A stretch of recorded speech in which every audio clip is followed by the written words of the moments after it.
মাদি লফটে কিছু এক্সক্লুসিভ কবুতর, আমার মাদি সিলভার বেজিনর, মাশাআল্লাহ দেখার মতো। আরো কিছু পেয়ার আছে আপনাদের দেখাই ব্রিডিংয়ে। এই যে একটা হ্যামার নর, একটা বেজি মাদি, খুব সুন্দর পেয়ার সেট আপ করতে, বাচ্চাগুলো খুব অসাধারণ দেখার মতো পেয়ার। এটা হচ্ছে মেন ব্রিডারটা হ্যামার মাদি, আর হচ্ছে সিলভার নর, সিলভার বেজি নর, হ্যামার একটা মাদি,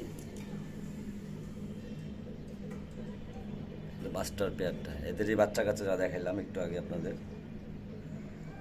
মাশাআল্লাহ অল্প কবুতর, খুব সুন্দর সেট আপ দিছে।